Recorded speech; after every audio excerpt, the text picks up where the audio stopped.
Bonjour, dans cette vidéo nous allons voir plus en détail l'erreur la plus facile à corriger, à savoir le manque de préparation.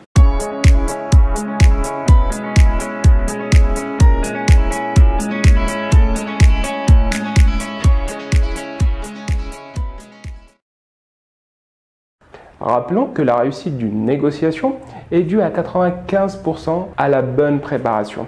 Malgré cela, et paradoxalement, cette étape est la plus sous-estimée et la plus négligée par les négociateurs débutants. Et pourquoi? Peut-être par fainéantise ou par paresse. Peut-être à cause d'un orgueil surdimensionné ou une confiance en soi exagérée. Peut-être aussi par manque de temps ou manque d'informations ou même peut-être par désespoir en quelque sorte. Bref, peu importe la raison ou l'excuse que trouve le négociateur pour justifier son manque de préparation, cette étape est cruciale et ne doit pas être négligée. Vous avancerez à l'aveugle sinon, au pif, au bonheur la chance. Vous risquez au mieux de prendre des décisions inadaptées et au pire, faire des concessions ou prendre des engagements qui vont à l'encontre de vos intérêts. Une préparation peut parfois prendre jusque quelques minutes et vous faire économiser plusieurs milliers d'euros. Voici donc un premier exemple de ce qu'il ne faut pas faire. Alors, tu as préparé ta négociation avec Monsieur Dupont concernant la réorganisation des plannings? Non, j'ai pas le temps. J'ai pas le temps. Comment ça, tu n'as pas eu le temps? C'est important quand même. Oui, je sais, je dois lire une documentation d'au moins 100 pages et franchement, j'ai mieux à faire. T'es sérieux? Il ne faut pas prendre cette négociation à la légère. Je sais bien,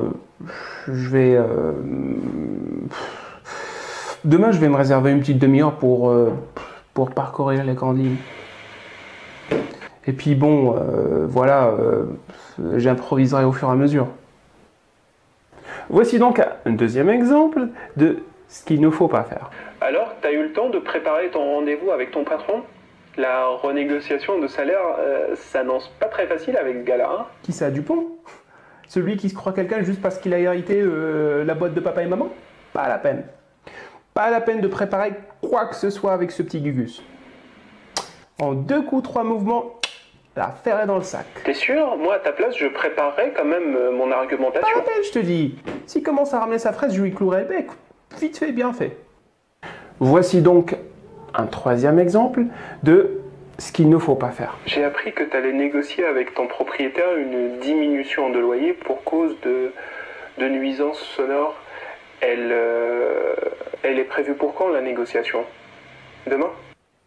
Ouais. Et tu t'es bien préparé? T'as travaillé ta stratégie d'approche?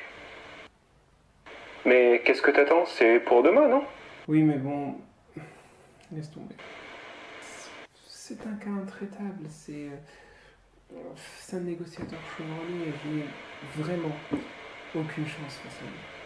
À quoi ça va me servir de préparer la négociation? Voici donc un quatrième exemple de ce qu'il ne faut pas faire. Bon, je vous propose un contrat sur 4 ans avec une prime mensuelle de 5 000 euros. J'aurais dû proposer juste 3 000 euros. Là, je suis à 60% plus cher que le prix du marché. Et puis, il va jamais accepter un contrat sur 4 ans. J'aurais dû commencer par un contrat de 2 ans. Plutôt 4 500 euros pour la prime et on va sur un contrat de 6 ans. Il est sérieux. Ça se voit qu'il ne sait pas de quoi il parle. En plus, il sourit. Un contrat sur 6 ans à 4 500 euros, c'est inespéré pour nous. Ça va juste lui coûter 3 fois plus cher, mais tant pis pour lui.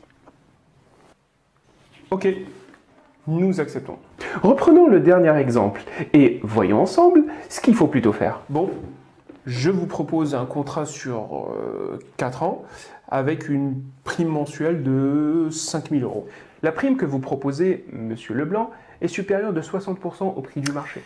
Aïe, il s'est bien renseigné sur le prix du marché. J'aurais dû proposer juste 3 000 euros. Je vous en propose maximum 2 000 euros.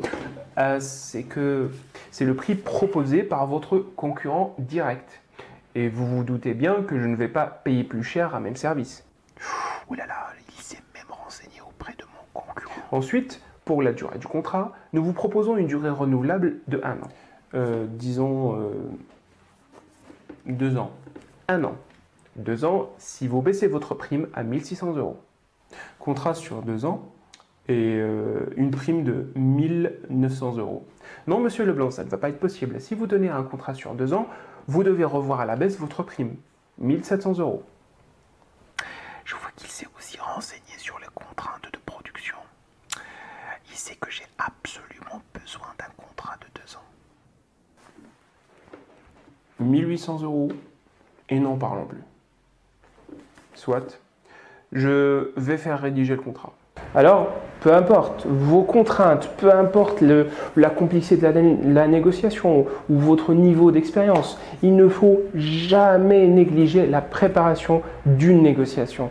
Jamais, jamais, jamais.